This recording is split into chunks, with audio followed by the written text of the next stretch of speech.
Hello ವೀಕ್ಷಕರೇ, welcome to ವಿದು ರಂಗರುಚಿ creations.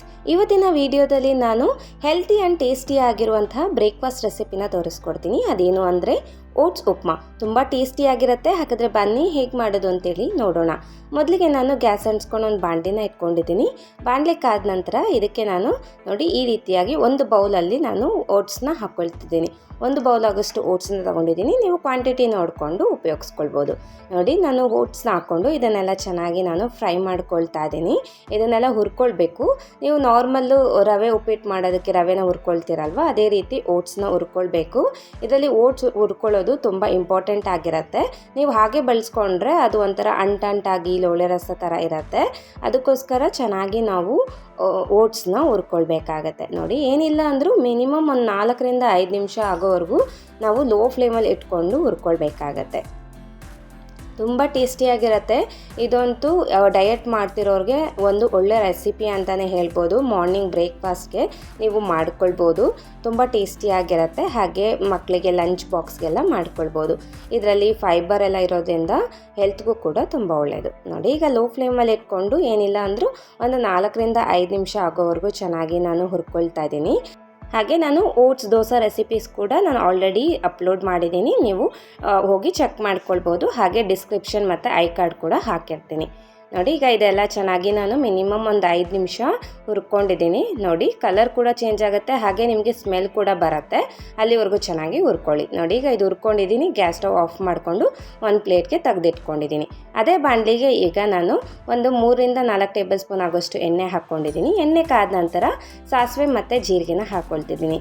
ಸಾಸಿವೆ ಜೀರಿಗೆ ಚಟಪಟ ಆದಮೇಲೆ ಇದಕ್ಕೆ ನಾನು ಒಂದು 3-4 ಟೇಬಲ್ ಸ್ಪೂನ್ ಆಗೋಷ್ಟು ಕಡಲೆ ಬೀಜನ ಹಾಕ್ಕೊಂಡಿದ್ದೀನಿ. ನೋಡಿ ಕಡಲೆ ಬೀಜ ಹಾಕ್ಕೊಂಡು ಇದನ್ನೆಲ್ಲ ಚೆನ್ನಾಗಿ ನಾವು ಫ್ರೈ ಮಾಡ್ಕೊಳ್ಬೇಕಾಗತ್ತೆ. ನೀವು ಸಪ್ರೇಟಾಗಿ ಕಡಲೆ ಬೀಜ ಹುರ್ಕೊಂಡು ಕೂಡ ಲಾಸ್ಟಲ್ಲಿ ಮಿಕ್ಸ್ ಮಾಡ್ಕೊಳ್ಬೋದು, ಅಥವಾ ಹೀಗೆ ಎಣ್ಣೆಯಲ್ಲಿ ಫ್ರೈ ಮಾಡ್ಕೊಳ್ಬೋದು. ನೀವೇನಾದರೂ ಹಸಿ ಬಟಾಣಿನ ಹಾಕ್ಕೊಳ್ತಿದ್ದೀರಾ ಅಂದರೆ ಕಡಲೆ ಬೀಜನ ಸ್ಕಿಪ್ ಮಾಡ್ಕೊಳ್ಬೋದು. ನಾನು ಇಲ್ಲಿ ಬಟಾಣಿ ಹಾಕ್ಕೊಳ್ತಿಲ್ಲ, ಅದಕ್ಕೋಸ್ಕರ ಕಡಲೆ ಬೀಜನ ಹಾಕ್ಕೊಂಡಿದ್ದೀನಿ.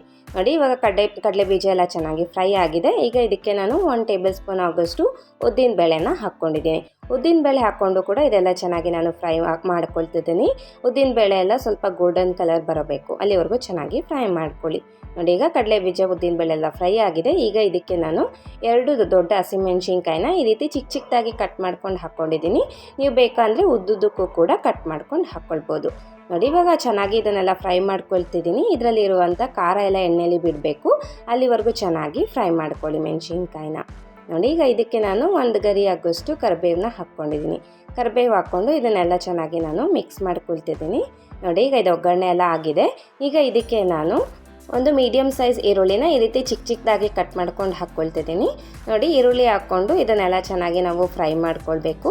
ಈರುಳ್ಳಿ ಎಲ್ಲ ಸಾಫ್ಟ್ ಆಗೋವರೆಗೂ ಚೆನ್ನಾಗಿ ನಾವು ಫ್ರೈ ಮಾಡ್ಕೊಳ್ಬೇಕಾಗತ್ತೆ. ಈಗ ಇದಕ್ಕೆ ನಾನು ಅರ್ಧ ಟೇಬಲ್ ಸ್ಪೂನ್ ಆಗೋಷ್ಟು ಶುಂಠಿ ಬೆಳ್ಳುಳ್ಳಿ ಪೇಸ್ಟನ್ನು ಹಾಕ್ಕೊಳ್ತಾ ಇದ್ದೀನಿ. ನೀವು ಶುಂಠಿ ಬೆಳ್ಳುಳ್ಳಿ ಪೇಸ್ಟ್ ಇಲ್ಲ ಅಂದರೆ ಶುಂಠಿನ ತುರ್ಕೊಂಡು ಅಥವಾ ಚಿಕ್ಕದಾಗಿ ಕಟ್ ಮಾಡ್ಕೊಂಡು ಕೂಡ ಹಾಕ್ಕೊಳ್ಬೋದು.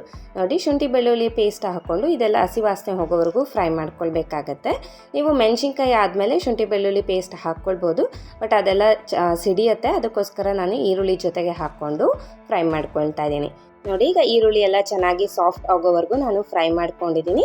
ಈಗ ಇದಕ್ಕೆ ನಾನು ತರಕಾರಿಗಳನ್ನ ಸೇರಿಸ್ಕೊಳ್ತಾ ಇದ್ದೀನಿ. ನಾನಿಲ್ಲಿ ಕ್ಯಾರೆಟ್ನ ಈ ರೀತಿ ಚಿಕ್ಕದಾಗಿ ಕಟ್ ಮಾಡ್ಕೊಂಡು ಹಾಕ್ಕೊಂಡಿದ್ದೀನಿ.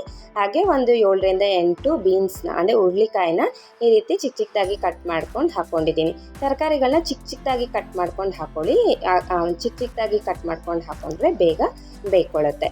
ನೋಡಿ ಇದಕ್ಕೆ ನೀವು ಈ ಸ್ಟೇಜಲ್ಲಿ ಹಸಿ ಬಟಾಣಿನ ಹಾಕ್ಕೊಳ್ಬೋದು, ಹಾಗೆ ಕ್ಯಾಪ್ಸಿಕಮ್ನ ಕೂಡ ಹಾಕ್ಕೊಳ್ಬೋದು. ನಾನಿಲ್ಲಿ ಹಸಿ ಬಟಾಣಿ ಬದಲು ಕಡಲೆ ಬೀಜನ ಹಾಕ್ಕೊಂಡಿದ್ದೀನಿ. ಕ್ಯಾಪ್ಸಿಕಮ್ನ ನಾನು ಸ್ಕಿಪ್ ಮಾಡ್ಕೊಂಡಿದ್ದೀನಿ. ನಿಮ್ಮ ಹತ್ರ ಕ್ಯಾಪ್ಸಿಕಮ್ ಇದ್ದರೆ ಅದು ಕೂಡ ಹಾಕ್ಕೊಳ್ಬೋದು. ನೋಡಿ ಈಗ ತರಕಾರಿಗಳನ್ನ ಹಾಕ್ಕೊಂಡು ಇದನ್ನೆಲ್ಲ ಚೆನ್ನಾಗಿ ನಾವು ಫ್ರೈ ಮಾಡ್ಕೊಳ್ಬೇಕಾಗತ್ತೆ. ಏನಿಲ್ಲ ಅಂದರೂ 2 ನಿಮಿಷ ಹಾಗೆ ಎಣ್ಣೆಯಲ್ಲಿ ಫ್ರೈ ಮಾಡ್ಕೊಳ್ಬೇಕು. ಮತ್ತು ಇದನ್ನು ಲಿಡ್ ಕ್ಲೋಸ್ ಮಾಡಿಕೊಂಡು ಮತ್ತೆ ಬೇಯಿಸ್ಕೊಳ್ಬೇಕಾಗತ್ತೆ. ನೋಡಿ ಈಗ ಇದಕ್ಕೆ ನಾನು ಚಿಟಿಕೆ ಅರಿಶಿನ ಮತ್ತು ರುಚಿಗೆ ತಕ್ಕಷ್ಟು ಉಪ್ಪನ್ನು ಹಾಕ್ಕೊಂಡಿದ್ದೀನಿ. ಅರಿಶಿನ ಮತ್ತು ಉಪ್ಪು ಹಾಕ್ಕೊಂಡು ಇದನ್ನೆಲ್ಲ ಚೆನ್ನಾಗಿ ಫ್ರೈ ಮಾಡ್ಕೊಳ್ಳಿ. ಉಪ್ಪು ಹಾಕೋದ್ರಿಂದ ತರಕಾರಿ ಎಲ್ಲ ಚೆನ್ನಾಗಿ ಬೇಗ ಸಾಫ್ಟ್ ಆಗುತ್ತೆ. ನೋಡಿ ಉಪ್ಪು ಹಾಕ್ಕೊಂಡು ಇನ್ನೂ 2 ನಿಮಿಷ ಫ್ರೈ ಮಾಡ್ಕೊಳ್ಳಿ. ಅದರಲ್ಲಿ ಉಪ್ಪು ಹಾಕಿರೋದ್ರಿಂದ ಅದರಲ್ಲಿ ಸ್ವಲ್ಪ ನೀರಿನ ಅಂಶ ಎಲ್ಲ ಬಿಟ್ಕೊಳ್ಳುತ್ತೆ. ಅಲ್ಲಿವರೆಗೂ ಒಮ್ಮೆ ಚೆನ್ನಾಗಿ ಮಿಕ್ಸ್ ಮಾಡ್ಕೊಳ್ಳಿ. ನೋಡಿ ಇದೇ ರೀತಿ ತರಕಾರಿನ ಎಲ್ಲ ಚೆನ್ನಾಗಿ ನಾವು ಬೇಯಿಸ್ಕೊಳ್ಬೇಕಾಗತ್ತೆ. ಆವಾಗಲೇ ಒಂದು 2 ನಿಮಿಷ ಫ್ರೈ ಮಾಡ್ಕೊಂಡಿದ್ದೆ, ಉಪ್ಪು ಹಾಕ್ಕೊಂಡು ಒಂದು 2 ನಿಮಿಷ ಫ್ರೈ ಮಾಡ್ಕೊಂಡಿದ್ದೆ. ಈಗ ಇದಕ್ಕೆ ನಾನು ಲಿಡ್ ಕ್ಲೋಸ್ ಮಾಡಿಕೊಂಡು ಲೋ ಫ್ಲೇಮಲ್ಲಿ ಇನ್ನೂ ಒಂದು 5 ನಿಮಿಷ ನಾವು ಸ್ಟೀಮ್ ಮಾಡ್ಕೊಳ್ಬೇಕಾಗತ್ತೆ. ನೋಡಿ ನಾನು ಲೋ ಫ್ಲೇಮಲ್ಲಿ ಇಟ್ಕೊಂಡು ಹಾಗೆ ಸ್ಟೀಮ್ ಮಾಡ್ಕೊಂಡಿದ್ದೀನಿ. ಈಗ ಇದನ್ನೆಲ್ಲ ಒಮ್ಮೆ ಚೆನ್ನಾಗಿ ಮಿಕ್ಸ್ ಮಾಡ್ಕೊಳ್ಳಿ. ತಳ ಹಿಡಿಯುತ್ತೆ ಅಂದರೆ ಇನ್ನು ಸ್ವಲ್ಪ 1-2 ಟೇಬಲ್ ಸ್ಪೂನ್ ನೀರು ಹಾಕ್ಕೊಂಡು ಕೂಡ ನೀವು ಬೇಯಿಸ್ಕೊಳ್ಬೋದು. ನೋಡಿ ಈಗ ಇದೆಲ್ಲ ಚೆನ್ನಾಗಿ ಫ್ರೈ ಮಾಡ್ಕೊಂಡಿದ್ದೀನಿ. ಈಗ ಇದಕ್ಕೆ ನಾನು 1/4 ಬೌಲ್ ಆಗೋಷ್ಟು ನೀರನ್ನ ಹಾಕ್ಕೊಳ್ತಿದ್ದೀನಿ.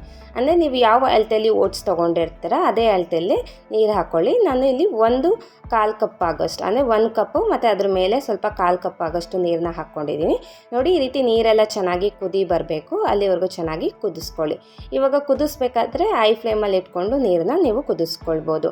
ಮತ್ತು ನೀವು ನಾನಿಲ್ಲಿ ಸ್ವಲ್ಪ ಮೆತ್ತಗೆ ಮಾಡ್ಕೊಳ್ತಿದ್ದೀನಿ, ಅದಕ್ಕೆ 1/4 ಕಪ್ ಆಗೋಷ್ಟು ಹಾಕ್ಕೊಂಡಿದ್ದೀನಿ. ನಿಮಗೆ ಉದ್ರುದ್ರಾಗಿ ಬೇಕಂದರೆ 1 ಕಪ್ ಹಾಕ್ಕೊಂಡು ಮಾಡ್ಕೊಳ್ಬೋದು. ನೋಡಿ ಇವಾಗ ಈ ನೀರೆಲ್ಲ ಚೆನ್ನಾಗಿ ಕುದ್ದಿದೆ. ಇವಾಗ ನಾವು ಆಲ್ರೆಡಿ ಫ್ರೈ ಮಾಡ್ಕೊಂಡು ಇಟ್ಕೊಂಡಿರೋಂಥ ಓಟ್ಸ್ನ ಹಾಕ್ಕೊಂಡು ಮಿಕ್ಸ್ ಮಾಡ್ಕೊಳ್ತಾ ಇದ್ದೀನಿ. ನೋಡಿ ಇದು ಓಟ್ಸ್ ಹಾಕಿದ ತಕ್ಷಣ ನಿಮಗೆ ಗಟ್ಟಿ ಆಗ್ತಾ ಬರೋಕ್ಕೆ ಸ್ಟಾರ್ಟ್ ಆಗುತ್ತೆ. ನೀವು ನಾರ್ಮಲಾಗಿ ರವೆ ಉಪ್ಪಿಟ್ಟು ಮಾಡ್ಕೊಳ್ತೀರಲ್ವ, ಆವಾಗ ರವೆ ಹಾಕಿದ ತಕ್ಷಣ ನಿಮ್ಗೆ ಹೆಂಗೆ ಗಟ್ಟಿ ಆಗುತ್ತೆ ಅದೇ ರೀತಿ ನೀವು ಓಟ್ಸ್ ಹಾಕ್ಕೊಂಡಾಗೂ ಕೂಡ ಗಟ್ಟಿ ಆಗೋಕ್ಕೆ ಸ್ಟಾರ್ಟ್ ಆಗುತ್ತೆ. ನೋಡಿ ಈ ರೀತಿಯಾಗಿ ಗಟ್ಟಿ ಆಗುತ್ತೆ. ನೀವು ಚೆನ್ನಾಗಿ ಕೈ ಆಡ್ಕೊಳ್ಬೇಕು.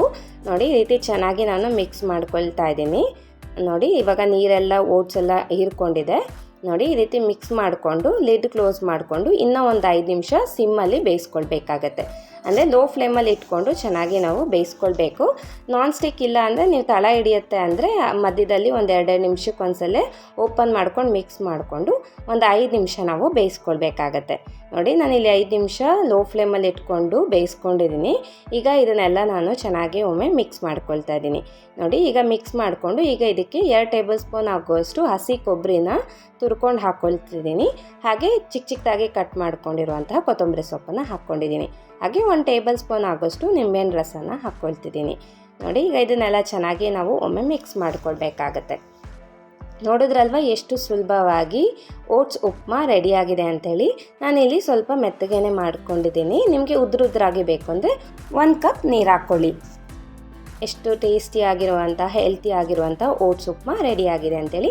ನೀವು ಕೂಡ ಒಮ್ಮೆ ಮನೇಲಿ ಟ್ರೈ ಮಾಡಿ ಹೇಗೆ ಬಂತು ಅಂತೇಳಿ ಕಮೆಂಟ್ ಮಾಡಿ. ಈ ವಿಡಿಯೋ ಮೂಲಕ ಮಾಡಿ ತೋರಿಸಿರುವ ಓಟ್ಸ್ ಉಪ್ಮಾ ನಿಮ್ಮೆಲ್ಲರಿಗೂ ಇಷ್ಟ ಆಗಿದೆ ಅಂತ ಅಂದ್ಕೊಂಡಿದ್ದೀನಿ.